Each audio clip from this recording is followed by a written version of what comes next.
Mm. There we are. Good afternoon, everyone. We're going to go ahead and get started. This is the State Expedited Accusations calendar in the State Court of Fulton County, Georgia. I am Judge Melanie Williams, and today is September the 24th of 2024. All defendants, you have an absolute right to remain silent. Anything you say regarding the facts of your case can and will be used against you. You also have the right to counsel here today. As you can see, this proceeding is being broadcast over the internet as a live stream. It's being recorded as well. That means any member of the public can log on and watch. Those who receive a signature bond will be reset for the notice, and those who receive a surety bond will be reset to the state all-purpose calendar. Ms. Bridgewater, what is my reset date? Yes, good afternoon, Your Honor. It's going to be October the 8th. All right, so those who receive a surety or cash will be reset to October the 8th, whereby aspects of the case, including contact, bond, or other provisions, can be readdressed. Have all defense attorneys had the opportunity to interview their client? Yes, no, maybe so? Your Honor, I have a Timothy Mitchell who's coming down from Alpharetta. Okay, I hope he comes with some haste. Can we take the private attorneys first? And I wanted to add to that. I had a Mr. Diallo who swore he had private counsel. I see two private attorneys, so maybe let's hope one of those is them. All right, who is in this chair? Before we start, Mr. Cook, can you answer your phone? We're gonna have the guy from Alpharetta give you a call. Okay, you'll just kind of work around my client. Sure, okay. That works well. Officer Gothi? Yes. I called Alpharetta and they said he was not there and he was what? He got it right here, Mr. Cook. That's why we're calling you. Yeah, he just arrived. Hey, wait, I got noise pollution here. Okay. If Just you would Mr. Cook, call the jail or answer your phone. They're trying to get you. Okay. So let's proceed though. Who's at courtroom 2? Okay, call me on my cell phone. Thank you. I'm sorry. We have Mr. I'm trying to find his position number. Give me 1 second. Yeah, that's my client, Luke Folkers. Yes, Luke Folkers. What number is he? He's not on the calendar. Oh my gracious. That case has been transferred to the DA's office for felony prosecution. Okay, so he won't be addressed today, Mr. Haynes. He will go to first appearance felony. Okay. Can you tell me when first appearance felony is? That would be tomorrow. Tomorrow? Yes. At 11:30 a.m. So you won't be seeing. All right, Mr. Haynes. So I think they were giving you a time. I think it's first thing in the morning. Yes, it starts at 11:30 a.m. Oh, 11:30. 11:30. Yes. And I apologize, Your Honor. I'm not normally in this court. Is it the same Zoom meeting? It's not. It's just not, and I don't know it. That's okay, Your Honor. I'll figure it out. Okay, thank you. Thank you. May I be excused? Yes, you may. Take care. Have a great afternoon. I see Mr. Goner online. Can we have his client? Judge, I was actually representing the victim in the Mr. Folkert's case, so I would ask. Okay. So you're free to go too. Take care. Have a great afternoon. And I've got an announcement. All right. Very briefly, Mr. McLean. We'll need a breakout for Haley Corman, followed by a brief after the breakout for her edification. We'll need. Is she an add-on because she doesn't spell that last name? Korman. Oh, number 6. Okay, breakout requested for 6. All right. And I'm going to double check my paperwork, but I think I may have already talked to Mr. Mitchell, and so that might not be a problem for Mr. Cook. Okay. All right. Let's forge ahead. Who do we have at courtroom 2? We have position number 14, Ms. Prather. Okay. Ms. Prather, your case is 24 CR 006681F. You're charged with driving hit and run. You understand your rights today? Yes, ma'am. All right, Mr. Howard, can I have that history, please? This first, jail's direct. Okay, understood. Ms. Allen? Yes, Your Honor. This is a hit and run collision that occurred on the 6th of September. Police were called to an accident at 470 Coronelette in South Fulton. There, it's reported by the victim that as he was entering the subdivision there, which is where he lives, driving his Kia Forte, the defendant driving a car for DoorDash came in through that gate right behind his car, kind of tailgating him, and then went to a neighbor's house to deliver food. When she did that, coming through the subdivision gate right behind him, she damaged his vehicle. She struck him behind. Police saw damage on the left side, I believe, of his bumper. He called the police because he reported when he got out of his car and tried to make contact with the defendant, she refused to give him her name, and then wouldn't provide any other information like her driver's license information or registration. So he took a photograph of her and her car and provided it to the police, and that's how she was identified. I do show that this is her first arrest, so we would agree that an SOB through pretrial is what would be appropriate. We'd ask for no contact with the victim. His name is Mr. Freeman, Ronald Freeman, and no drugs, alcohol, or weapons while on bond. No objection. Okay, if we're gonna sound quickly for Ronald Freeman. Hearing none, defendant will receive a $2,000 SOB through the jail. She said have no contact with Mr. Freeman, have no alcohol, no drugs, no weapons, and she'll be reset for the notice. Anything additional? Nothing. Best of luck to you, Ms. Prather. Who do we have next? Next, we have position number 11, Ms. Morrison. All right, Ms. Morrison, your case is 24 CR 006696B. You're charged with 6 counts of reckless conduct. Do you understand your rights today? Yes. All right, Mr. Howard. Third adult arrest, 2023. Cruelty in the third battery DV on probation for battery DV and trespass. It's 23 CR 005629B. That's all. Okay, Ms. Allen. Excuse me, this is a date range, an incident that happened over the last 5 days from September the 19th until the 23rd. The defendant is charged with reckless conduct when she left 6 children home alone at 2400 Campbellton Road for 5 days. The oldest child in that location was 14 and a niece of this young woman. Police were called by Precious Morrison, who I believe is on the Zoom, an aunt of the defendant. Neighbors had noticed that the children were there without supervision. 6 children total. 2 had been just removed, one by a father and one by an aunt. No electricity was available in the home, and there was no food in the home. The defendant did come home to change her clothes at one point during that 5-day period. She actually calls Mrs. Precious on the phone, Precious Morrison on the phone from jail book-in in the last day or so, and discussed how the police were wrong. They thought maybe somebody had told them the electricity had been off for a month, but it was only a week because she had just been there. She should have stayed, but she was just there to change her clothes and leave again. The children were removed and taken to Grady to be evaluated. It's been very hot. The state has concerns not only about the safety of these children. It's noted that her case that she's currently on probation for is battery family violence with someone she shares children with, and I believe those children are included in the This is my group. client. Excuse me. Yeah. Hold on, sir. The risk to reoffend, but also the risk for intimidation in this case. The oldest child that she left taking care of the others is 14, and on her jail conversation, the very first call she made from book-in, they discuss this child, she and Mrs. Precious Morrison. I can't imagine being a 14-year-old who was left at home with my siblings, and now my mom's in jail, and she gets to come home and have contact with me. That would be dangerous. The state would ask for, Your Honor, a $10,000 good bond, absolutely no contact with the 6 named children in the accusations here, and no drugs, alcohol, or weapons while on bond. Okay.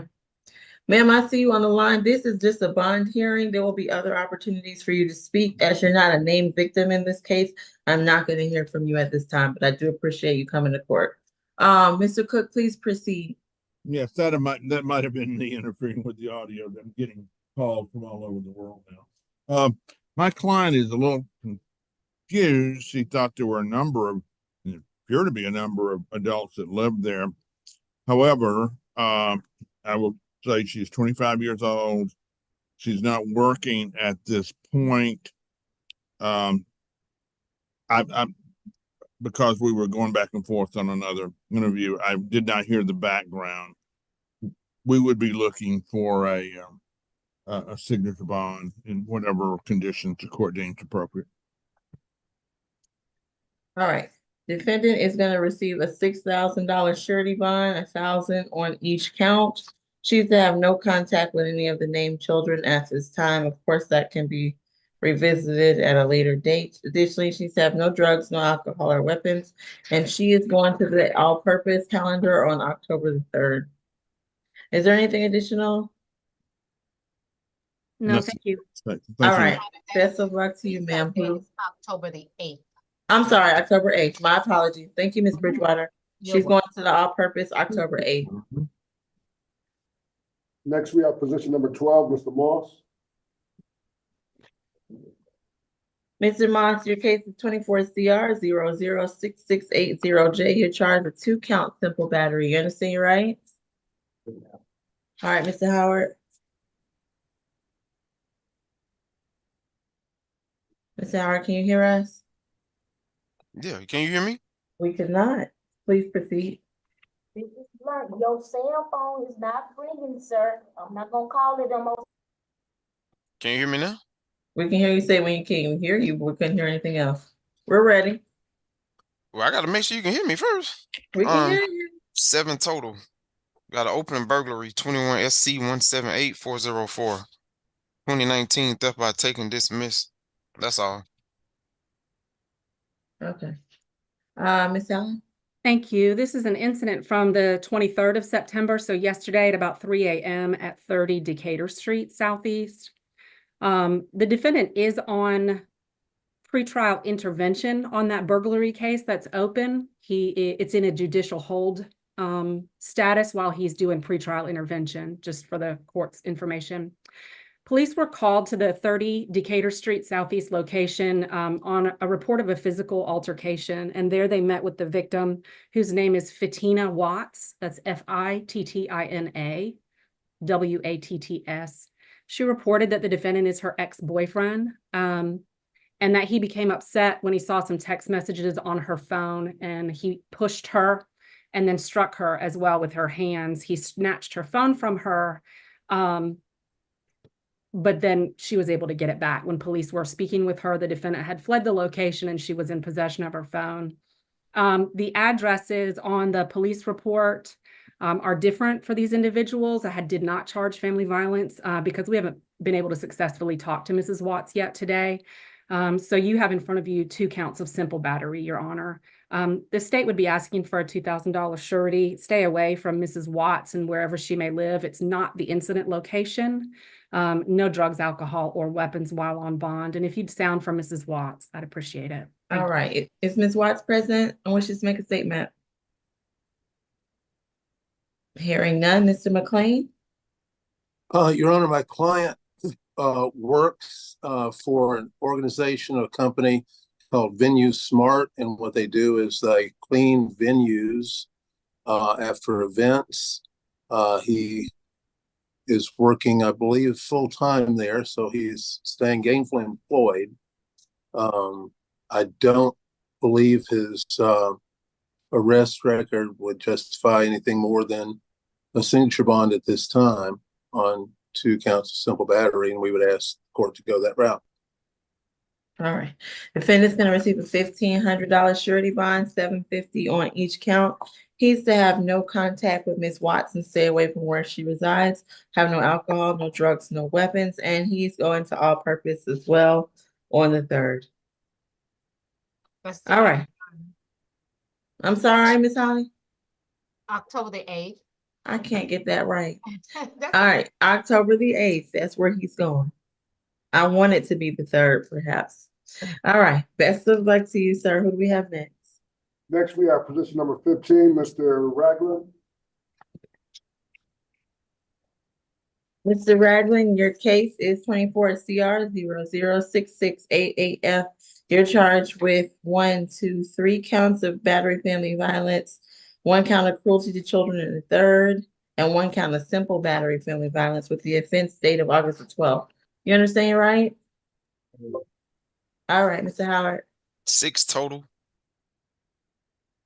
2023 riot and penal institution, ag assault dismissed. 2022 battery, simple battery conviction. 2022 simple battery obstruction conviction. That's all. All right, thank you, Ms. Allen. Thank you, Your Honor. The incident in front of you is from August the 12th. This is a delayed arrest. There's been a warrant out for a period of time. The initial officer who responded, his body cam and the report were reviewed by a DV investigator, and warrants were taken out. Police were called to 2900 Landrum Arms Drive, Southwest, apartment 225. And there they met with the victim, who's the sister of this gentleman. Her name is Alexis Haley. She is also the victim in a prior case, an aggravated assault case from 2022 that was dismissed by the DA when this defendant assaulted her and threatened her with scissors. On the scene, the victim reported that she'd been in a vehicle with the defendant, her brother, and their grandmother, as well as the victim's 3-year-old child. Mrs. Haley reported she'd been in the passenger seat as they pulled up to the location, and the defendant was sitting behind her. They'd been arguing. He admitted taking her phone previously, and they were arguing about that. When she went to get out of the vehicle from the passenger seat, the defendant grabbed her by her hair from behind and pulled her hair, pulling her back into the vehicle. He then began to strike her and bit her. Her 3-year-old child, Gloria, was present, as well as their grandmother, Volley Ragland, Vollie. She is the listed victim in his 2020 simple battery and obstruction family violence conviction, Your Honor. The victim was seen to have bruising on her eye, scratches on her neck, bite marks on her hand, as well as on her nose and near her eye area, which was bleeding. So not only did the defendant bite her multiple times, he pulled her hair, he struck her multiple times to the point that she had bruising on her face and scratches on her neck. I would note that in the police report, the victim used the word strangled when she described something that the defendant was doing to her. We have not been able to successfully get in touch with the victim, the sister of this young man, yet today, although I have heard him call his ex-wife and ask her, are you going to call my grandma and call my sister and make sure she helps me out? So the state's going to argue, based on the Ayala factors, a risk to intimidate and reoffend, there being further violence or to tamper with the evidence in this case. This assault happened in front of a 3-year-old, his sister, who is a prior victim, and his grandmother, who's also a prior victim. We'd be asking for a $3,000 surety, Your Honor, as the lowest amount. No contact with Alexis Haley or Volley Ragland or Gloria. And Gloria is the 3-year-old. Her last name, one moment. Well, just her initials, Miss Allen. GW. So no contact with any of those individuals. Stay away from wherever they may live, and no drugs, alcohol, or weapons while on bond. Thank you. I'm sounding for Miss Haley first. Then for Miss Ragland.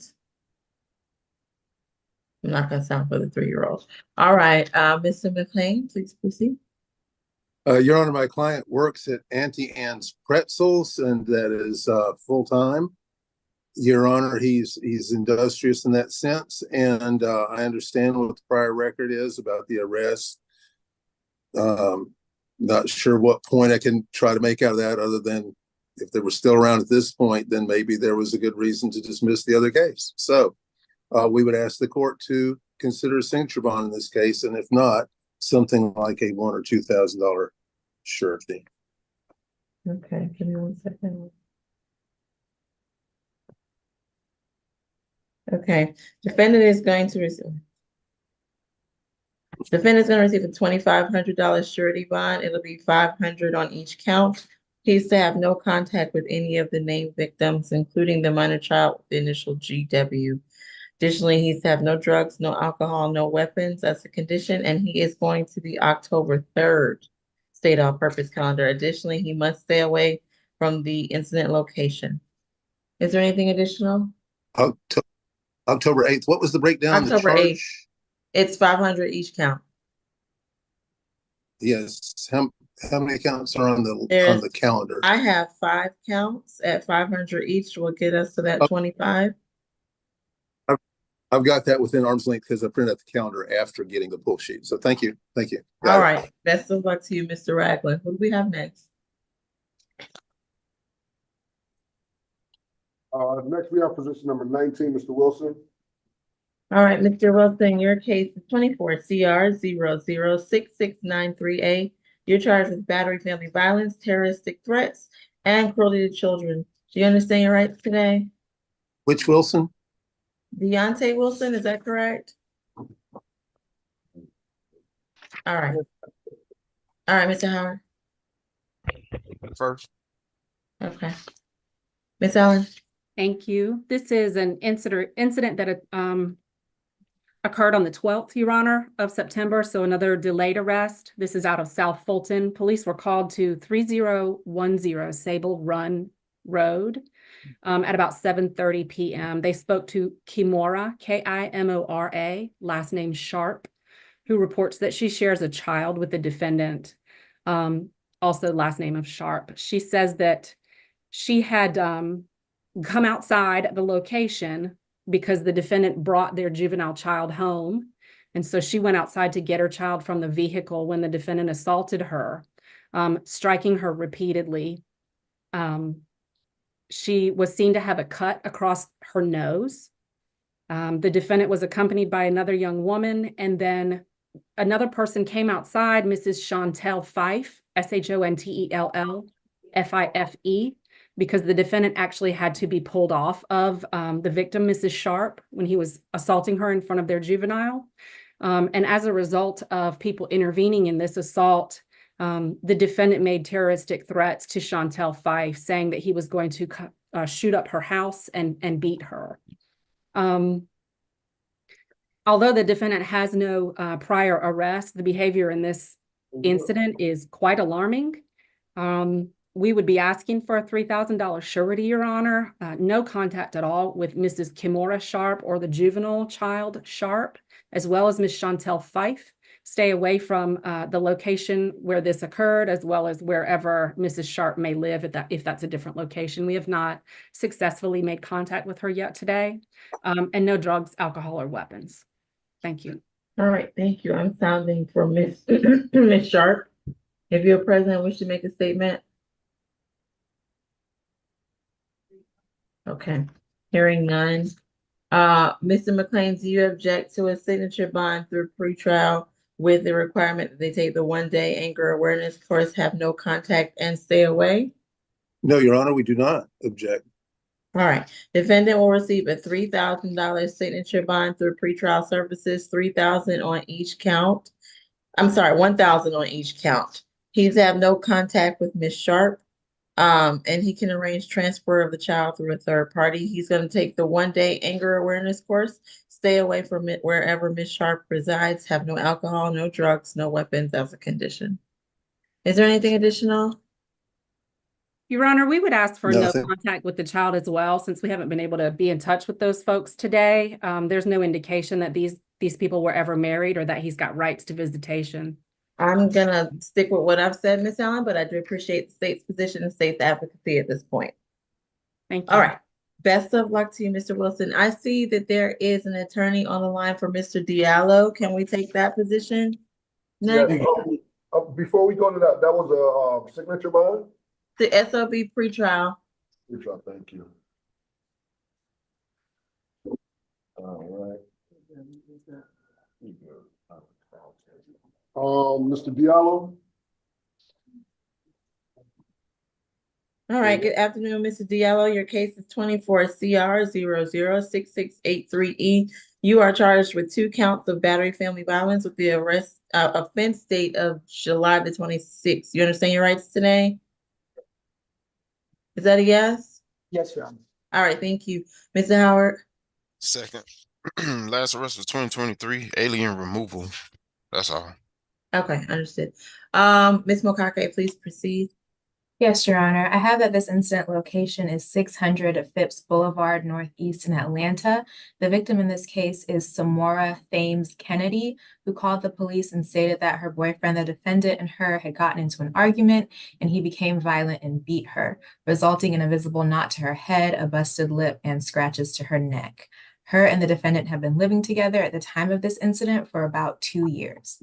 The victim returned to the residence after going to the hospital for her injuries and discovered that the defendant had removed her authorization to enter the building and also the apartment. The victim was unable to retrieve her belongings, including her cell phone, and had to go stay with a friend by the name of Shanique. Our office has not had a chance to speak with Ms. Kennedy, but we did speak to her friend, who stated that the victim does have her phone back, but she's not sure if she has a new number. The defendant does have a limited criminal history, but based on the facts of this case and the severity of the attack on Ms. Kennedy, the state's recommendation is going to be for a $2,500 surety bond, no further contact with Ms. Kennedy, 1 week of anger awareness, and no drugs, weapons, or alcohol. Ms. Kennedy will also need adequate time to retrieve her belongings if she has not done so already. And I would ask the court to sound for Ms. Samora Kennedy. All right, is Ms. Kennedy present? Wishes to make a statement? And I don't see anyone with that name. Mr. Bixson, please proceed. Yes, Your Honor. This is Mr. Cherno Diallo. He is 28 years old. Since 2012, he's lived off and on in Atlanta. He did attend Ohio and Georgia State University, where he studied business administration. He does currently work full-time driving for Uber. Judge, I'd like to address one of the things the state mentioned first, which is the request for the anger awareness, I believe. Judge, is our contention this is entirely self-defense, that Mr. Diallo is a victim here? I don't think he should have to take any course until he's been found guilty of any crime whatsoever. As far as the bond amount, Judge, we are asking for a signature bond in this case, especially considering Mr. Diallo's withstanding ties to the community and the fact that obviously the victim isn't even here, as per the state's request. Judge, other than that, signature bond, I believe that's all. All right. The victim is only not here because we weren't able Okay, to. we're gonna forge ahead, Ms. Mokake. Feel free to send him an email. Defendant is gonna receive a $5,000 signature bond through pretrial, $2,500 each count. He is gonna take the 1-day anger awareness course, even though I note Mr. Bixon's objection. He's to have no contact with Ms. Kennedy. However, he is to allow her to access her her items with a one-time police escort and give her reasonable time to get her items out. Additionally, he's to have no alcohol, no drugs, nor weapons as a condition of this signature bond through pretrial. Judge, is there anything additional? If I could inquire, Judge, the logistics behind the victim coming back to retrieve property, and I don't know how it's going to work with him not being able to have communication. Yeah, I don't know either, but we're gonna have to figure that part out because these two need to have some space between each other. I agree, but what I don't want, Judge, is her showing up to his residence and then all of a sudden now he's got a bond violation. Well, what I've also said is she needs to have police escort, so perhaps she can coordinate it there. I didn't say for her just to show up. I said law enforcement escort. Okay. Thank you. All right. Does that conclude your business, Mr. Bixson? It does, Judge. All right. Take care. Have a good afternoon. Bye-bye. All right. Best of luck to you, Mr. Diallo. Who do we have next? We have position number 20, Mr. Wilson. All right, Mr. Wilson, your case is 24 CR 006694J. In this case, you're charged with 2 counts of battery family violence. You understand your rights? Yes, ma'am. All right, Mr. Howard. Fifth arrest, 2021 probation dismissed, 2019 FTA, 2016 trespass conviction. Okay. Thank you, Ms. Allen. Thank you, Your Honor. This is a incident from the 21st of September. Police were called around 5 p.m. to 1295 Norman Berry Drive in East Point. What is that location, Ms. Allen? East Point. No, so what is it? Do you know what it is? Is it a hotel? I'll look it up. Go ahead. Continue. Thank you. I believe it is not a residence since there's no stove. That was part of what was reported in the documentation. Okay. There, the police met with victim Jennifer Lee Samuels. She reported that the defendant had struck her in the face with his hands and her body, as well as her head and her back. She was seen to have multiple scratches on her back and bleeding and injury to the left side of her face near her eye. The defendant had been outside when police arrived. He was reported as being disruptive and loud, and police made contact with him and identified him. He reported that he and his girlfriend had been arguing inside about him using the stove, that her mother and she had become angry with him because he was using the stove, and that they had held him down and assaulted him. He did seem to be bleeding from his lip. And when police were talking to him, he became more and more agitated. They eventually had to detain him because he was screaming at the victim and just being disruptive. So the police detained him while they investigated further. They went and spoke to the victim. She reported that the defendant had been drinking all day. Mind you, it was 5 p.m. She said he'd been drinking since 11 a.m. And that she had encountered him in the bedroom where he was throwing things around and trying to get rid of their children's things, throwing items out of the bedroom.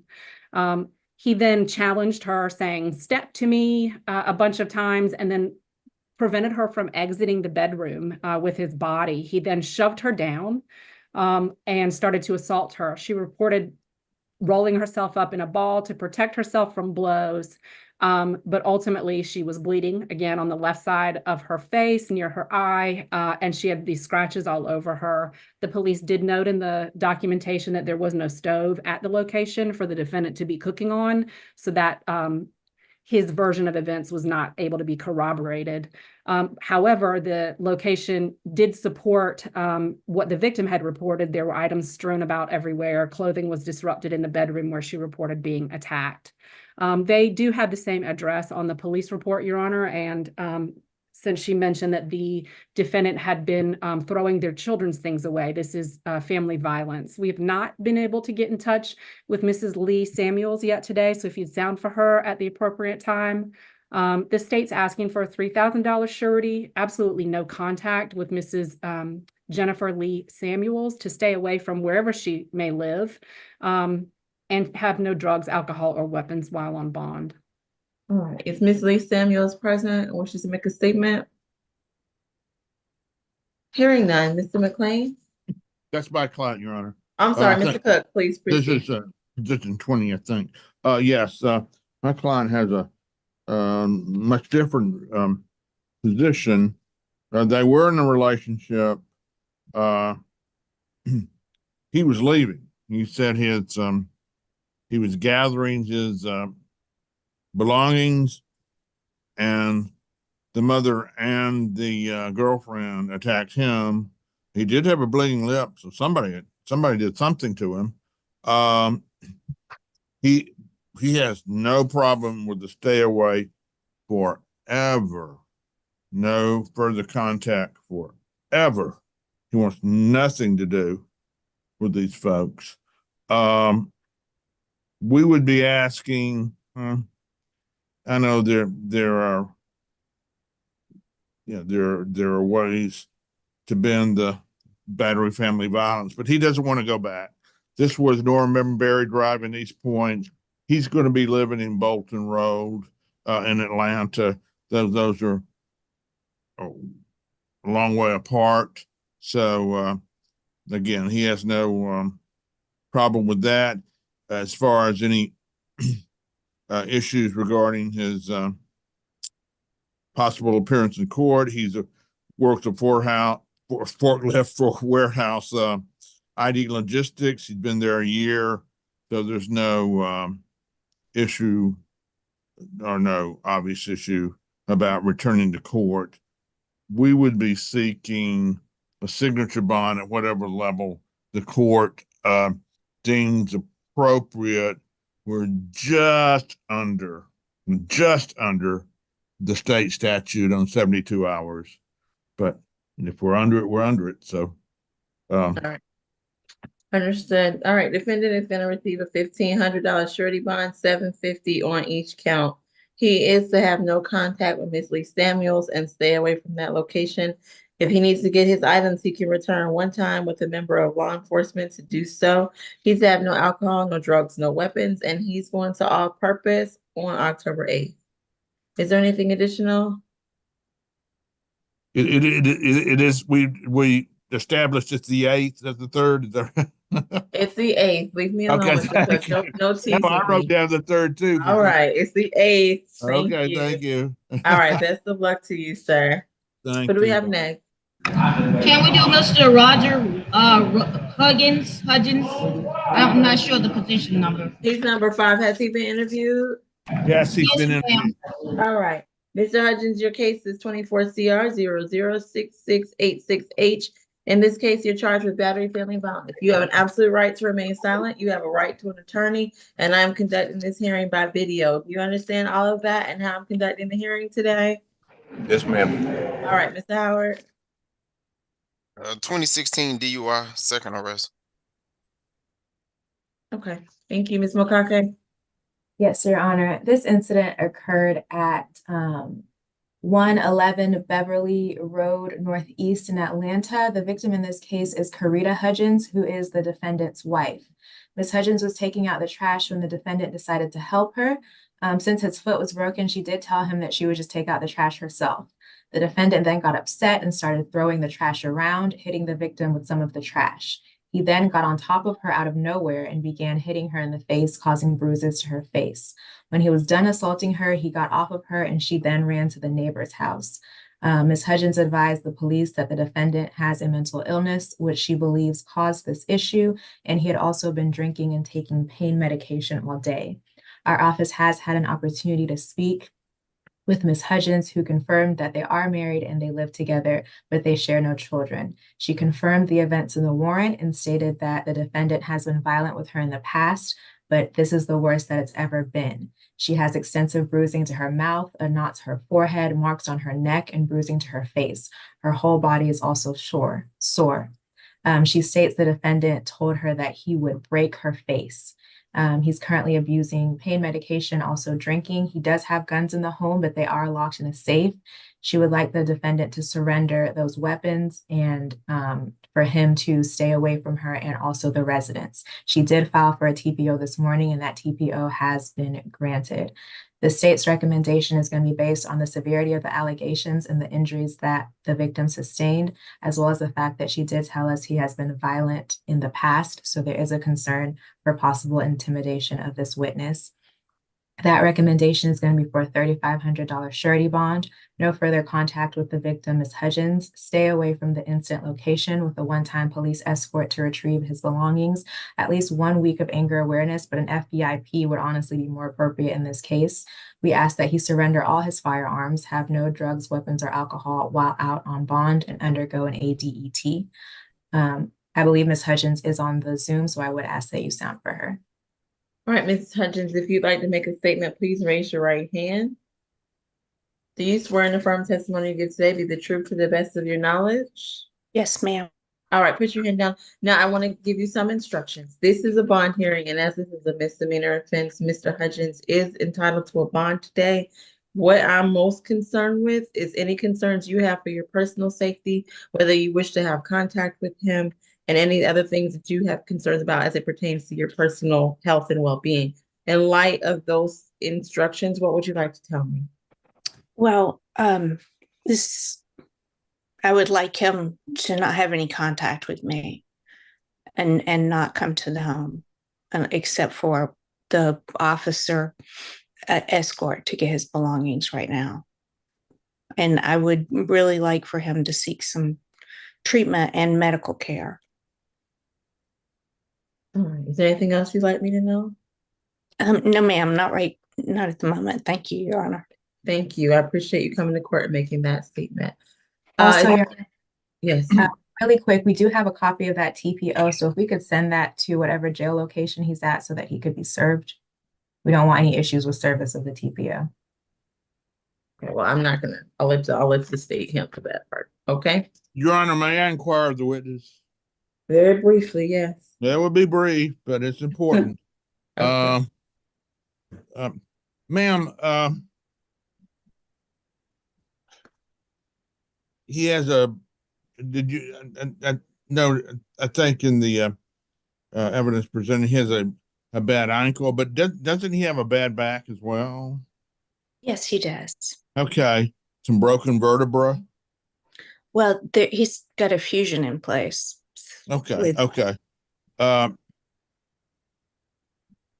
Okay, fusion in place, in some pain, I assume.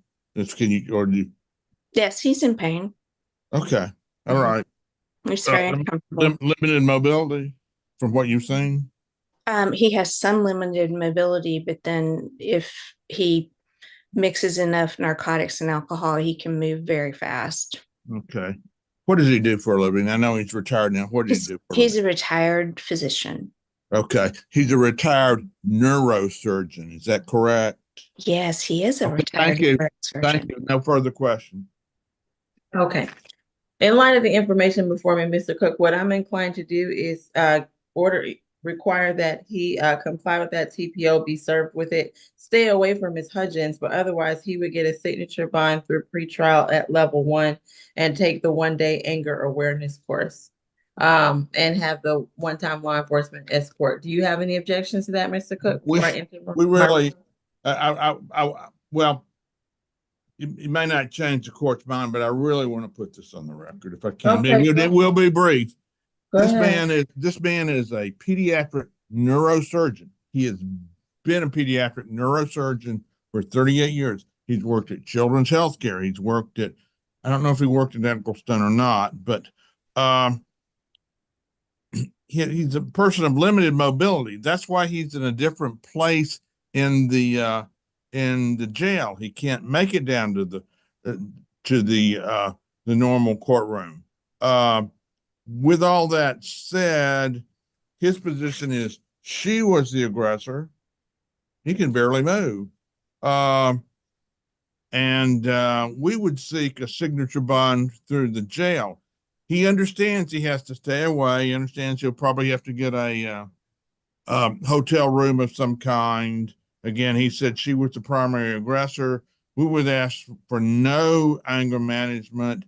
That could be determined down the road as a sentence if necessary, but we would ask for SOB through the jail, no further contact, can do a stay away. He'll have to move into a hotel, but luckily, given his very, very noble profession for 38 years, he has the resources to do that for a while. We would ask for no violent FVIP or anything additional. I don't know why everybody in America wants to call me now, but so yeah, I mean, my goodness, he can barely move. So he's no threat to her, but he does. Okay. Need all right. I just want to say that this is a very we've got it. All right. Defendant is going to receive a $4,500 signature bond through pretrial services. He's going to take the 1-day anger awareness course. He's to have no contact with the alleged victim in this case. He's to stay away from that location. He can return one time with a member of law enforcement. He's to have no alcohol, no drugs, no weapons. Ms. Mokake, your objections? Well, I was going to object to it being a signature bond through the jail, as this is a bail restricted offense, and just say that lots of people with noble professions still beat their wives. So, no, well, we don't okay, that was what I was trying very difficult to avoid. Let's not go down that path. Yeah, and I would just briefly, unless somebody can present those statistics, that we don't need to be hearing that. I just don't think his job is relevant. Okay, we're going to stop. We're going to stop. We're going to stop. We're going to stop. We're going to. I know, but I we're all going to stop. We're all going to stop. Okay, what level, Your Honor? Level 1. We're all going to stop. We're all going to concede that you can have a noble profession and do bad things, and maybe not do bad things. All right, we're not going to do that today. This is a bond hearing. I'm sure we will flesh this out at another date. No, all right, Mr. Cocky. I really have respect for you. Thank you. I do with Mr. Cooker. We all respect each other, but let's just we have more than one person today. We don't choose to be here very late, do we? We want to keep going. Well, yeah, but we choose to get things right, and we all do that. And I'm not saying anybody here doesn't want to do that, but I just wanted to put that in. And we can see the injuries to her face. She didn't do it to herself. I get it. Okay. No, I appreciate it. I appreciate Tracy. I really do. Are we done? I hope so. So I'm far. done. All right, best of luck to you, Mr. Hutchins. You have a signature bond through pretrial. All right, who do we have next? We have position number 4, Mr. Hadley. All right, Mr. Hadley, your case is 24 CR 006685E. You're charged with battery against 2 counts, battery against a pregnant female back in July. You understand your rights? Yes, ma'am. All right, Mr. Howard. Third arrest, 2023 ag assault. That's 23 CP 219886. 2019 possession of marijuana. Resisting dismiss. Okay. 2019 resisting? Yes. Okay, understood. Thank you. Ms. Makake, please proceed. Yes, Your Honor. I have that the incident location is 7525 Boylan Parkway in Fairborn. When officers arrived at the location, they met with the victim, Dashia Wells. Ms. Wells told officers that her and the defendant had gotten into an argument about him cheating on her with other women. When the victim confronted the defendant, he became upset and slapped her in the face, grabbed her by her hair, and pushed her face into the wall, causing the picture hook on the wall to puncture her face, which caused an open laceration. The victim stated that she fled to a neighbor's house. That neighbor's house is 3501 Oakleaf Pass, where she called 911. Officers did observe bruising to the victim's arm, as well as blood on her arms, chest, and face, and that deep laceration. She told officers that she was pregnant. And when officers tried to make contact with the defendant, the occupants of the home refused to open the door. Our office has had a chance to speak with Ms. Wells, who states that her and the defendant are in a relationship. They do not live together, and she is currently pregnant with his child. She states the location is the defendant's mother's residence, and she denied the events in the warrant. She stated that they were play fighting, and then she turned her head and hit her lip on the hook wall, and she never told officers they had gotten into an argument. She said that the neighbors called the police because they heard them yelling, and that he's never been violent with her in the past, and that they have been in contact and there has been no violence since. She states that she is not in fear of the defendant and she wants to continue contact. This is obviously a different story than what she told the police. I understand that she is pregnant with this child and is probably hopeful that things will change and something like this won't happen again. But the facts are that she was assaulted. She had multiple visible injuries, which the police noted. She did call the police at the time and she was fearful enough to report this incident. I understand, again, that she hopes that this will never happen again, but we cannot guarantee that. So the state's recommendation is going to be a $3,500 surety bond, no further contact with the victim, stay away from the victim's residence, 1 week of anger awareness, no drugs, weapons, or alcohol. If he does have any firearms, we ask that those be surrendered to the police. And I would again like to point out that he does have an open aggravated assault case, so he does have a propensity for violence. I would ask the court to sound for the victim, Ms. Dashia Wells. Is Ms. Wells present? Wishes to make a statement? I'm here. All right, if you wish to make a statement, turn your camera on, raise your right hand. Oh, I don't think so. I'm okay. Okay, thank you. You're not required to make a statement. All right, Mr. Cook, please proceed. Yes, Your Honor, we understand, given the background, this is not a signature eligible case. My client is 24 years old. He's been working for FedEx for a number of months, but at a modest rate. So we have no problem with no stay away or no further contact. But given his income, and again, I understand he has a past here, we would really be seeking a much lower surety bond, certainly no higher than 1,500. Thank you, Your Honor. All right, defendant is going to receive a $2,000 surety bond, $1,000 on each count. He's to have no contact with the alleged victim, stay away from that location, and he's to have no alcohol, no drugs, no weapons. If he requires a escort to get his things, he can do so one time with law enforcement. Otherwise, he's going to all purpose on the 8th. Is there anything additional? Nothing from defense, Your Honor. All right, best of luck to you, sir. Who do we have next? We have position number 1, Mr. Arnold.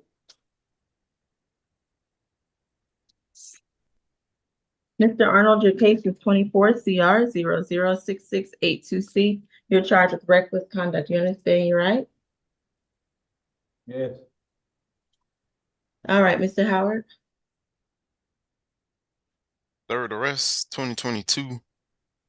Discharge of a firearm on property of another, selling marijuana, possession of a knife or a firearm during the commission, and possession of a controlled substance. That was out of Henry County. 2019, possession of a knife or a firearm during the commission, carrying a weapon without license. PTI, then it was dismissed. Okay, thank you. Ms. McCockey. Yes, Your Honor, I have that the incident location is 4590 Washington Road in Atlanta. The victim in this case is Nikisha Hunter. Officers arrived at the location and discovered that the defendant had accidentally discharged a firearm which hit the victim in the leg. The victim was in her closet cleaning when she was shot. The defendant also accidentally shot himself in the hand. The defendant was a guest in the house at the time and not permitted to have the firearm, which belongs to a Mr. Tyreek Hunter. Mr. Hunter advised that he never allowed the defendant to possess the firearm and that the defendant plays too much. Our office has had a chance to speak with the victim, Ms. Hunter, who states the defendant is a family friend and does not live at the incident location. She confirmed the events in the warrant and did say that she believes it was an accident. It was not the defendant's intent to shoot her. She states the bullet went completely through her leg. She did not have to get surgery and was able to leave the hospital, but she was out of work for about 2 weeks and her left side is still numb. She states that she hasn't spoken or seen the defendant since this incident and has no feelings in regard to contact. The defendant's history is limited, but his behavior shows that he does not understand how to responsibly possess a firearm. His reckless behavior endangered everyone in that household, including himself. And every single one of his arrests have something to do with usage or possession of a firearm. So we believe he's a danger to the community as well, and in danger to himself, to be frank. The state's recommendation is a $10,000 surety bond. Stay away from the incident location, no further contact with Nikisha Hunter, turn in any and all firearms that are in his possession, take a gun safety class, and have no drugs, weapons, or alcohol while out on bond. And I would ask the court to sound for the victim. All right, is Ms. Hunter present and wishes to make a brief statement? Okay, hearing none. Mr. McLean, or is it Mr. Cook? Yes, it's fine, Your Honor. Chief All right, Judge. all right, please proceed. Yes, Your Honor. We don't have any objection to the conditions of bond. We would simply note that he's 23, has a modest income, and we would like to keep the surety bond as low as possible, perhaps $1,500. All right, thank you, Mr. Cook. Defendant will receive a $2,000 surety bond. Needs to have no contact with the alleged victim. Stay away from that location. Surrender any and all weapons. Have no alcohol, no drugs, no weapons. I'm sorry, surrender any and all firearms. Have no alcohol, drugs, or weapons. And he's going to all purpose on the 8th. Ms. Bridgewater, will you also add to Mr. Hudgens' case that he's supposed to surrender firearms? I don't think I said that. Yes, ma'am, I will. Thank you. Is there anything additional from State of Defense as it pertains to this case? Nothing, Your Honor. Nothing. All right. Best of luck to you, sir. Who do we have next?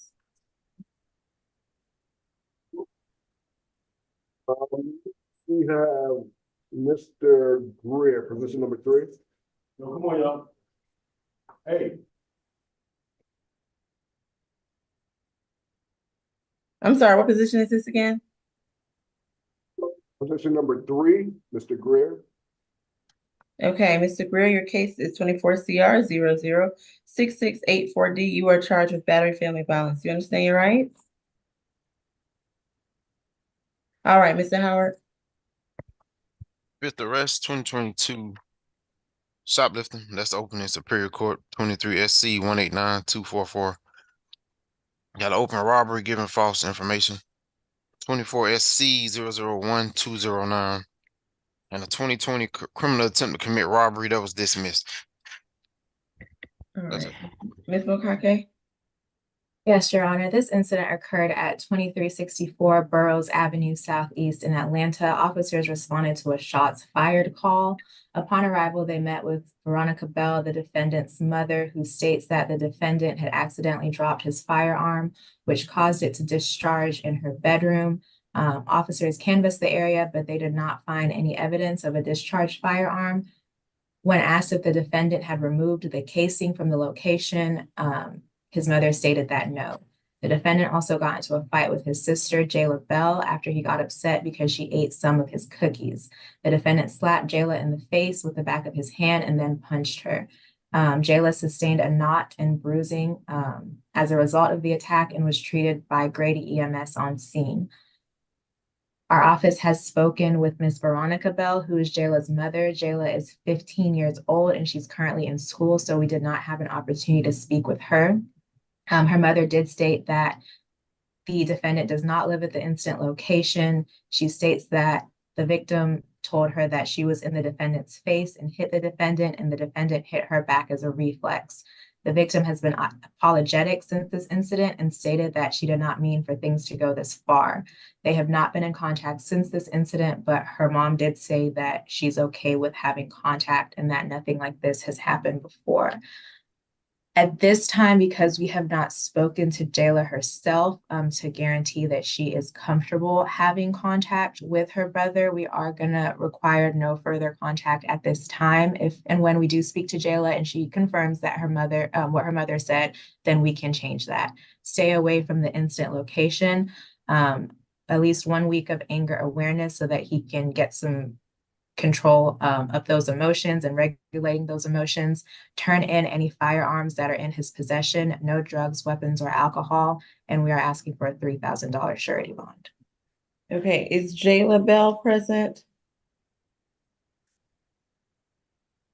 Okay. Mr. McLean, is this yours?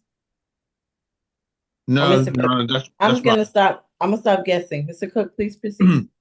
Yes, no, my client's 22 years old. He turned himself in and he completed without court order. And again, he'll have to present this documentation with the appropriate point to 12 days of anger management. I think he has a certificate. If he has it, he can present that to the appropriate authority. He is working at McDonald's. He's been there about 7 months. He denies the precise allegations as they appear in the warrant. He does not live at the incident location. So we would, yeah, I don't know. It's hard to know what's restricted or not on the margin. But if we could get a signature bond, that would be great. He has no problem with the stay away or no further contact. If we can't, given his modest income, we would ask for the lowest surety bond possible.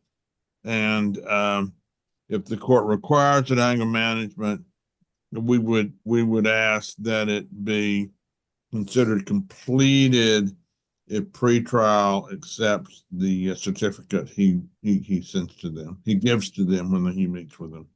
Nothing further. Thank you, Mr. Cook. Defendant's gonna receive a $1,500 surety bond. He's to have no contact with the alleged victim, Ms. Bell, at this time. That can be revisited at a later date. He has to stay away from that location, have no alcohol, no drugs, no weapons, and as a reminder, he's going to the all-purpose on the 8th. Is there anything additional? Nothing, Your Honor, from defense. Thank you, Your Honor. All right.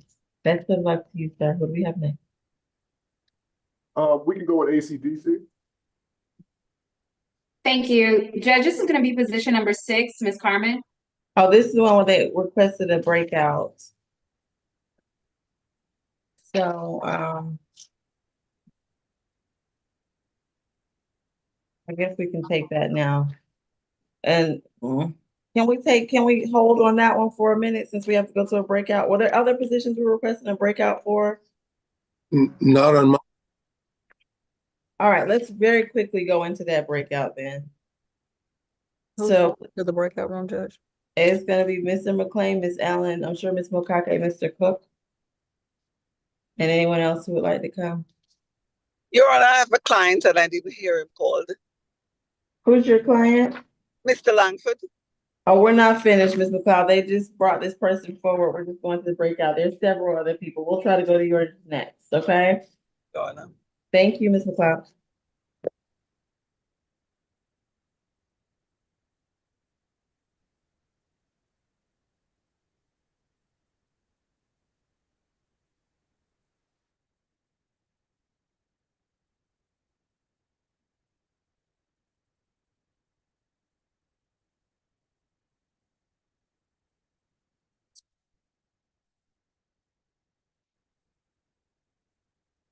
I need to go in a breakout.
All right, Ms. Corman, your case is 24 CR 006697C. You're charged with reckless conduct and of hindering someone trying to make an emergency call. You have a right to remain silent. You have a right to an attorney. You understand your rights today? Yes, ma'am. All right. Mr. Howard, will you put the history into the record? Okay, or Miss Allen, or Miss Howard is here. Miss Howard. 2023 ag stalking obstruction felony disorderly conduct. That's open 23 SC 181644. Got an ag stalking and trespass 23 SC 190447. 2022 violation of family violence order obstruction conviction. 2021 battery DV simple battery DV obstruction dead docket. 2019 exploit / inflict pain on elder or disabled person first offender. 2017 inflict corporal injury damage on a wireless device. I think these are out of California. 2016 false imprisonment inflict corporal injury on spouse conviction. I'm not sure of the state, but it's out of state though, these certain charges. That's it. All right, thank you, Miss Allen. Your Honor, this is an incident that happened on the 23rd of September. I'll note that the defendant was just released from custody on the 12th of September with very specific requirements. A police 911 call was made on the 23rd of September, reporting that there was a mental health crisis happening on the highway, Georgia 400 northbound near exit ramp 7A. Police responded to that area and spoke with Mrs. Stephanie Corman with a K, Korman. She reported that her daughter, the defendant, had grabbed the steering wheel while she was driving, forcing her to have to exit the highway. And that she'd been assaulted by her daughter. She also reported that her daughter was accusing her of stealing her underwear and $1,500 and was very agitated when she grabbed the steering wheel. The defendant also reported that her mother had stolen her underwear, that her clothes were all in bags, so she needed to go to the mall to buy more. That her mom had stolen money from her and her hair straightening items. When asked if she'd grabbed the steering wheel while her mom was driving, she responded that she had and that she did it so she could take the phone from her mother. 911 operators and police made contact with the caller who called 911, and that was the defendant's father, Peter Corman, again, Korman. He reported he'd called 911 because his wife wasn't able to, because their daughter had taken the phone from her when she went to call for help, as the defendant was grabbing her phone and then grabbed the steering wheel. Dad, the 911 caller, also reported that there'd been numerous incidences where he'd been assaulted and his wife had been assaulted by the defendant. She is on first offender for a felony assault on an elder person. She has 2 open aggravated stalking cases, Your Honor. And so we're asking for a $5,000 surety bond at minimum, absolutely no contact with the victims in this case, her parents, and to stay away from the location where they live. I believe it is 8395 River Birch. All of the cases she has in our system, they are the victims or her grandmother is the victim. There's a serious issue here. All right, I'm sounding for any parties with the last name Corman. All right, Mr. McLean. You're muted. Thank you, Your Honor.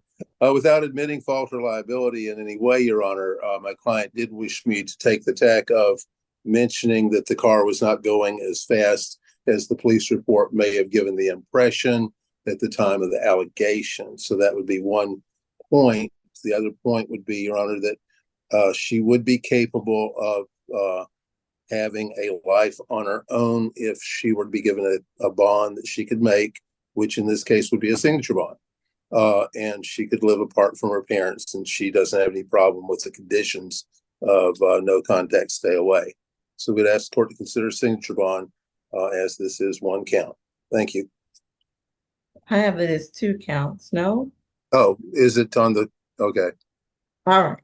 Defendant's going to receive a $2,000 surety bond, $1,500 on count 1, $500 count 2. She's to have no contact with the alleged victim, stay away from that location. She can return one time with law enforcement should she need to get any items, and she's to have no alcohol, no drugs, no weapons as a condition. Is there anything additional? Ms. Corman, is there anything additional? Let's keep it brief if there is. I think we've done. I I don't think want we- you to say too much. Remember, you have a right to remain silent. Anything you say, the state is listening. Ms. Corm, done that before, so I think we're good now, right? Let's move on. Okay, Thank you. All right, best of thank luck you. to you, ma'am. Have a good day. Thank you. You too. All right, who do we have next? We have Mr. I'm sorry, I lost track of where I'm at. Where is it? I'm sorry, Your Honor. Position number 7, Mr. Langford. All right, Mr. Langsford, your case is 24 CR 006687F. You're charged with theft by taking. You understand, right? Yes, ma'am. All right, Mr. Howard. 42. 2021 suspended license and suspended registration conviction. 2018-19 probation. 2018 habitual violator conviction. 2017 forgery in the fourth, theft by deception conviction. Probations from 2014 and the 2014 battery conviction. Okay. All right, Ms. Mokaka. Yes, Your Honor. This incident occurred at 310 Skipper Place Northwest in Atlanta. The defendant is accused of stealing a Google Nest security camera belonging to Broderick and Roderick Wimpy. Our office has had a chance to speak with both victims, and they stated that they met the defendant a few years ago and were friends on and off. The defendant would hang out at their residence. They did confirm the events in the warrant and stated that after the incident, there was an incident on July 4th, and after that, the defendant texted them both stating, MFer, you think you're better than me, you got that money, and you don't know an MFer anymore. I got your blank little B. You think you're better than me because you got that money, you get the picture. Those were the types of messages that he was sending to the victims. They stated that they have not seen the defendant since this incident. They haven't seen him in person, and they have since moved from that residence, but they do believe the defendant knows the general area in which they live. Based on the defendant's 42 arrest cycles, the state's recommendation is $1,000 surety bond, no further contact with the victims, stay away from the victim's residence, stay away from any place of employment that they have, no drugs, weapons, or alcohol while out on bond. And I would ask that you sound for the victims in this case, Mr. Broderick and Roderick Wimpy. Okay, Mr. Wimby, I see you on Zoom. If you wish to make a statement, please turn on your camera and I'm going to give you some instructions. Raise your right hand. You are not required to make a statement. However, if you do not wish to, please raise your right hand. Do you swear and affirm testimony you give today be true to the best of your knowledge? Yes, ma'am. All right, you can put your hand down. What I'm most concerned with are any concerns you have for your safety, health, and well-being. If you disagree or want to add to what Ms. Mokake said, that's not what I'm concerned with today. What I'm most and primarily concerned with is your desire for contact. In light of those instructions, what would you like to tell me? So me and my family would not like to have no contact. Okay. Is there anything additional you'd like me to know? Yes, so I also want the courts to know that ever since then, this individual has been constantly harassing me and my family, my mother. He even at one time went to my mother's house and was intimidating her, where she was in fear for her life. It just, I believe that Object to this line of testimony. I'm gonna allow him very briefly because you're going in and out, Ms. McLeod. I'm sorry. I'm gonna allow him very briefly. Mr. Wimby, if you want to tell me briefly about your concerns, go ahead. I'm gonna allow you very limited discussion. This goes back to the no contact. What were you gonna tell me?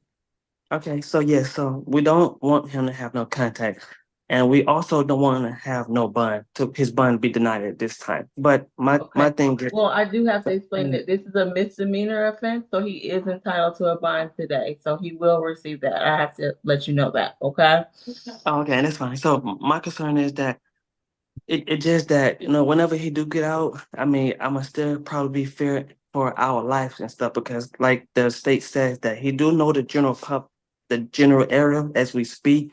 So like I said, I mean, whatever you're gonna do, but we just wanna have no contact. It's just too much. Our family are depressed, we are stressed out, and we are heartbroken by this individual on what he has caused our family. And we just asked the court to, do the right thing, to protect everybody's life. And that's all. I appreciate you coming to court making that statement. Ms. McLeod, please proceed. Yes, Your Honor, my client is 60 years old. He's currently unemployed. He receives SSI and has been receiving SSI for some time. So, of course, his means are extremely limited. Given the nature of the allegation, Your Honor, even though he does have some history, I would ask the court to consider giving him a signature bond. Even $1,000 good bond is probably going to be too much for him to make, Your Honor. Nothing further. Thank you, Ms. McLeod. Defendant will receive $1,000 surety bond. He's to have absolutely no contact with the alleged victim, including speaking to them by text. Your Honor, phone. can you hear me? Oh, hello, yes? Can you hear me? Yes. Okay. I just wanted to add that we would like no further contact with the victim's family members as well and stay away from their residences. Okay, back to what I was saying. Defendant is going to receive $1,000 surety bond. He is to have no contact with the alleged victim, stay away from that location, have no alcohol, no drugs, no weapons. To be clear, he's not to contact the alleged victim or the victim's family, whether via text, phone, internet, social media. In no way should he see the victim or victim's family. He's turn around, going the other direction during the pendency of this case. He's to have no alcohol, no drugs, no weapons. And in light of the $1,000 surety bond, he is going to the all-purpose calendar on October the 8th. Is there anything additional? No, Your Honor. Yes, Your Honor. I got No, one more no, thing. no. Just No, Mr. Wimby. If you have some concern, you can contact the victim witness advocate, okay? okay. Perhaps if there's one on the line, please send him a chat. Ms. McLeod, anything additional? Nothing further, Your Honor. And that concludes my business for the court today. Yes, you may. Take care. Have a good afternoon, Ms. McLeod. All right. Best of luck to all parties concerned. Who do we have next? Next we have Mr. Rice. I'm not sure of his position number. Give me 1 second. Mr. I'm sorry, the name again? I couldn't hear. Position number 16, Mr. Rice. Okay, Mr. Rice, your case is 24 CR 006695B. You're charged with theft by shoplifting. You understand about your rights? Yes. All right, Mr. Howard. 42, 2022 probation, FTA. 2022 shoplifting obstruction conviction. 2018 probations. 2017 financial transaction card theft, theft by receiving conviction. 2015 probation. That's it. All right, thank you. Ms. Allen. Sorry about that. Thank you, Your Honor. I had requested this case be transferred to the DA's office. This gentleman has 3 prior shoplifting convictions at least. I have not heard a response. We move forward today. This is an incident from September the 18th. He also was on the felony first appearance today for a felony level shoplifting from the same company. So on September the 18th, the defendant was shown on video footage walking into the Thomas Eye Group, which is the eyeglasses location. This is at 5995 Bearfield Road in Sandy Springs. He walked over to where the Gucci glasses frames are on display, took a set of frames down, put them on his face, walked around the location, took them off and put them in his pocket. He then engaged with the employees there and told them he had an appointment that he'd like to change, provided his information, changed an appointment to September the 23rd, and then left with the glasses in his pocket. The manager of the store at that location made the report. He was arrested, and the glasses he took were valued $470. During that investigation, the Thomas Eye Group, other location in Roswell, reviewed their investigative surveillance and showed a theft from that location. That was a felony level theft, and that was what was heard on first appearance today, Your Honor. We'd ask for a $5,000 surety because this is a felony. Stay away from the location of the Thomas I Group, both at 5995 Barfield Road, as well as 5510, oh, no, excuse me, 6223 Roswell Road. No drugs, alcohol, or weapons while on bond. He just had a 2022 shoplifting conviction in DeKalb. He's got a Fulton shoplifting conviction. He's got false information, financial transaction card theft, forgery, theft by taking, theft by receiving. So every flavor of theft conviction, including the required 3 prior shopliftings for a felony. We got you, Ms. Allen. Mr. McLean? Your Honor, I can only emphasize that it was one frame, one pair of glasses to try to ask the court to be proportional in its decision on the correct amount of bond. Your Honor, he is did have court in the other court today, and I don't know what the result was of that decision. He is local by looking at everything. He's born here in Atlanta. He's 52 years old. Shouldn't have any problems with coming to court at all. Thank you. All right, defendant's going to receive $1,000 surety bond. He's to stay away from both of those Thomas I Group locations, have no alcohol, no drugs, no weapons, and he's going to all purpose on the 8th. Best of luck to you, Mr. Rice. Who do we have next? We have position number 13, Mr. Phillips. All right, Mr. Phillips, your case is 24 CR 006679F. You're charged with 2 counts of simple battery. You understand, right? Who is this? Phillips 13. He says yes. Mr. Howard, proceed. 2024. 2022 theft by taking, 2020, 2017 FTA, 2016 FTA, 2014 FTA, probation, 2012 entering auto conviction. All right, thank you. Ms. Allen? Thank you, Your Honor. This incident is from September the 20th. Around noon, police were called to 4626 Derby Loop in South Fulton. They met with the victim, Shakita Traylor. That's Shekeida, last name Traylor. She reported that she and the defendant got into an argument. They live together. They share a child.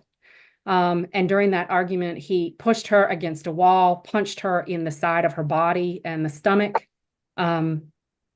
She reports that this was not the first time he's been violent with her, but the first time he's been arrested. Our office has been in touch with Mrs. Traylor today. She did say that the incident occurred like it's reported in the documentation, but she also says she's not in fear of the defendant and she wants no violent contact. If you could sound for Mrs. Traylor, the state is obviously not in agreement with further contact. We would argue that a victim after the 20th, not September the 20th, and today's the 24th, she may not be in the best position to determine what's right for her safety as well as the child that they share. We'd be asking for a $4,000 surety, no contact with Mrs. Traylor or the child that this defendant shares with her, stay away from where she lives, and no drugs, alcohol, or weapons. All right. Is Ms. Traylor present and wish to make a statement?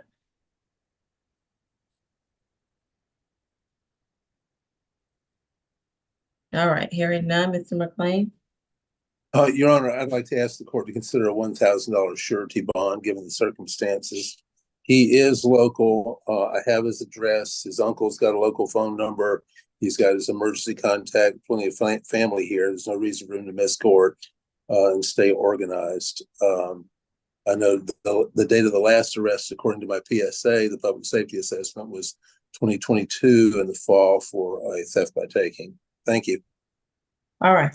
Defendant is going to receive a $1,500 surety bond, $750 on each count.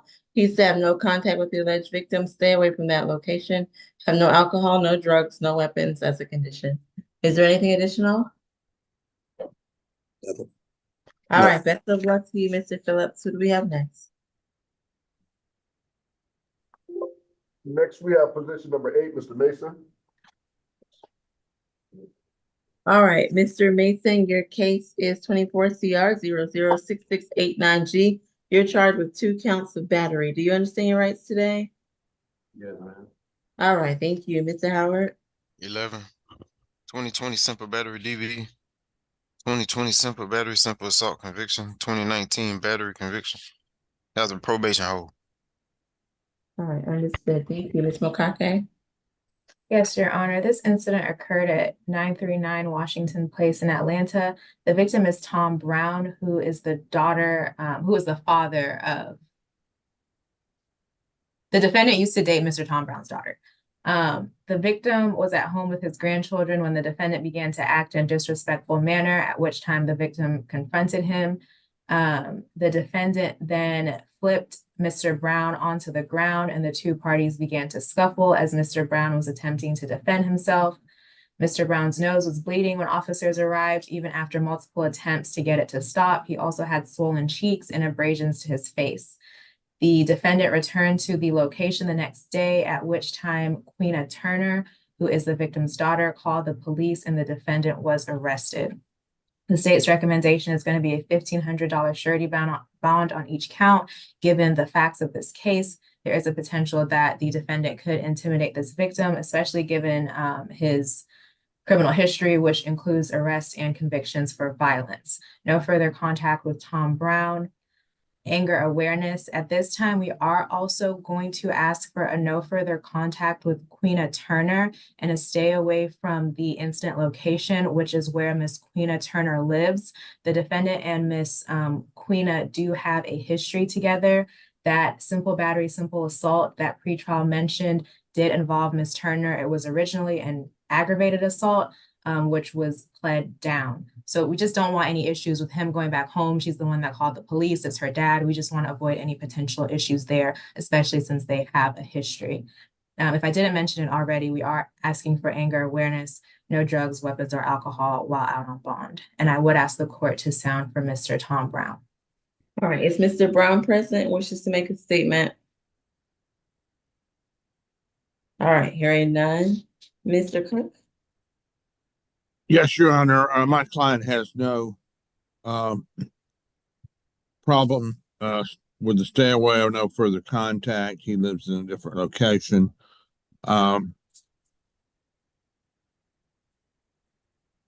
He is currently working in the tile flooring area. He's been doing that for 7 years, although he makes a very modest income. He denied the charges that stated in the warrant. In fact, his position is it was self-defense. And again, he's not going back to the location. So we would be asking for a signature bond at the appropriate level. And we would object to any kind of anger management or remedial course at this point. All right. Defendant's going to receive a $2,000 surety bond, $1,000 on each count. He's to have no contact with Mr. Brown or Miss Turner. He's to stay away from that location, have no alcohol, no drugs, no weapons as a condition, and he's going to the all-purpose on the 8th. Is there anything additional? No, Your Honor. All right. Best of luck to you, sir. Who do we have next? We have position number 9, Mr. Millsap. All right, Mr. Millsap, your case is 24 CR 006690G. You're charged with criminal trespass. You understand, right? All right, Mr. Howard. 7 adult arrests, 2021 possession of cocaine, possession of a firearm dismissed, 2015 simple battery DV no load, 2012 trespass no load, 2011 probation, jail with the recommendation. Okay. Ms. Mokake? Yes, Your Honor. This incident occurred yesterday. The defendant is accused of trespassing at the MARTA located at 30 Alabama Street. Officers asked him to leave multiple times and he refused. Then he proceeded to brush past an officer and told him that they needed to get the F out of his way. He was given a criminal trespass citation. The state's recommendation is going to be for a signature bond. stay away from MARTA in compliance with any active suspensions, no drugs, weapons, or alcohol while out on bond. Mr. Cook, do you object to a $1 cash bond and to stay away from MARTA? That's no problem, Your Honor. Yes. Okay. All right, defendant's gonna receive a $1 cash bond. He's to comply with any active MARTA suspensions, no alcohol, drugs, or weapons. Is there anything additional from the state or the defense? No, Your Honor. Nothing, Your Honor. Thank you. All right, best of luck to you, sir. Who do we have next? We have position number 10, Mr. Mitchell. Okay, excuse me, okay, talk to you. Put your. Excuse me. Yes. I have no contacts that I could make calls to nobody. It's all in my phone. They got my property. He actually knocked my phone out my hand. So it's like I can't even pay $1. And that's sad to say. But if you could give me a signature bond. The problem is that your attorney will have to explain it to you. I was trying to keep you from having to continue to report the pretrial because you have one criminal trespass in your history. You are not eligible for a signature bond through the jail, according to our new law that was just passed. I was trying to keep you from having to go through a reporting requirement throughout the pendency of this case. Mr. Cook, is there any fund that would give him $1 to get out? Yeah, I have not talked to him. Did Mr. McLean, did you say you talked to Mr. Mitchell? He said he don't even have $1 to get out. I did talk to Mr. Mitchell, yes. Okay, I'll let you pick it up then. I'm sorry, Mr. Cook, my bad. Mr. McLean, is there any fund or something that would give Mr. Millsap $1 to get out, or because he is not eligible for a signature bond through the jail? Oh, I talked to Mitchell, not Millsap. Are we Millsap? I'm sorry. We're on Millsap. I'm sorry, we're going back. Mr. Millsap, who spoke to Mr. Millsap?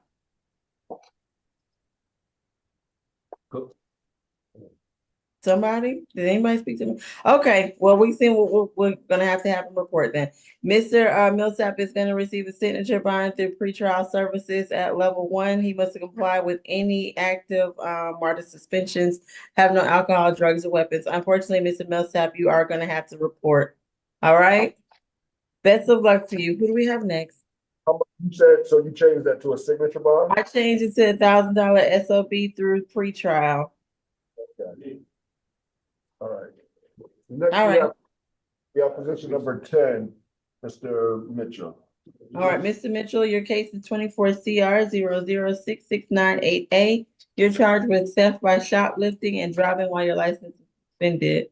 You understand your rights? Yes, Your Honor. All right, Mr. Howard.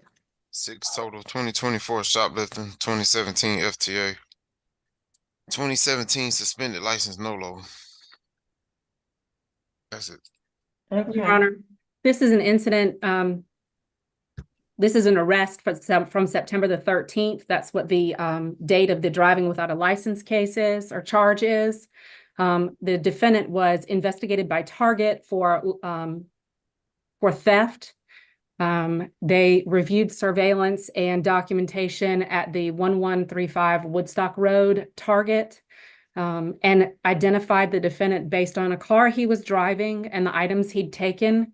He was located on surveillance in the store on 4 or 5 different occasions, June, July, and 2 times in August, scanning items of a lower value than the items he actually took with him. The total amount of items he took throughout those 5 interactions was $433.96. He was made contact with on September the 13th because the police were actually talking to his girlfriend, who is also under investigation for similar shoplifting incidences. And he was seen driving her vehicle and noted to not have a current license. It was suspended in June this year because he failed to appear for court. We're asking for a SOB through pretrial, Your Honor, and the requirement that he stay away from all target locations and absolutely no driving, as well as no drugs, alcohol, or weapons. No objection. Okay. Defendant's going to receive a $2,000 signature bond through pretrial services at level 1. He's to stay away from all targets, have no alcohol, no drugs, no weapons. Is there anything additional? This per judge. All right, per judge, So is that $1,000 each or? 1,000 each. All right, the only position left we have is Washington, 17 and 18. Uh, yes, Mr. Washington. But hold on, one. Dates of, all right, September 21 and September 8th were the allegation dates.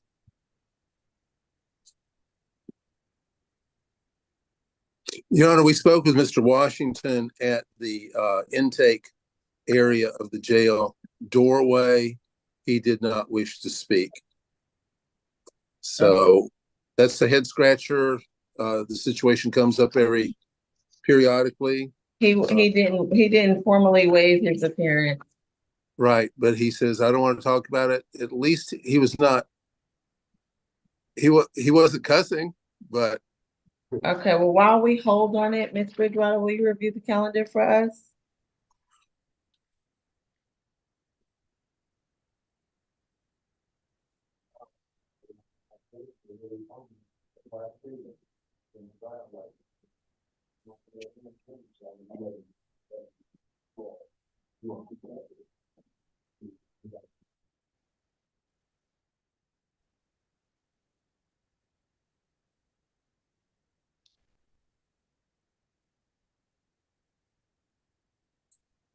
Ms. Holiday waiting on you.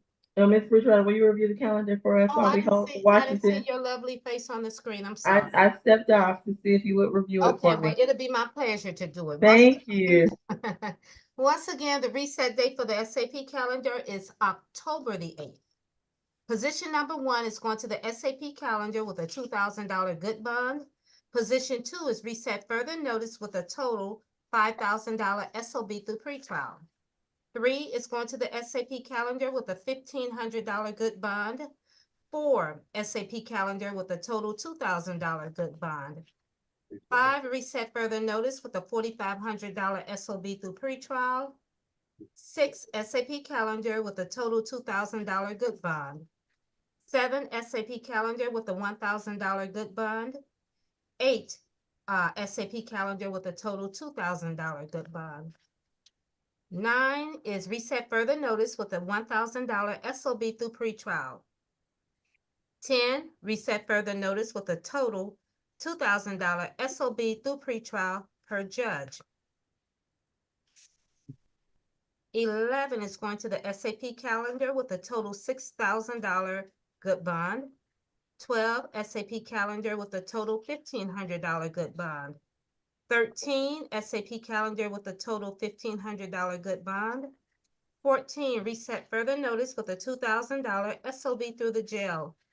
15, SAP calendar with a total $2,500 good bond. 16, SAP calendar with a $1,000 good bond. We're holding on 17 and 18. Position 19 is reset further notice with a total $3,000 SOB through pretrial. And 20 is going to the SAP calendar with a total $1,500 good bond. Are there any comments, changes, corrections? What is the level on position 9? On 9, it is. I'm pretty sure it's level 1. I don't think I did anybody It is a beyond. level 1. Okay, thank you. Mm-hmm.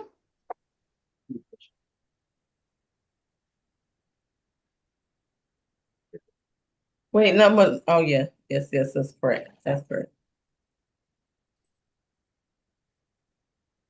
So anything I explained to him. All right, are we ready for Mr. Washington?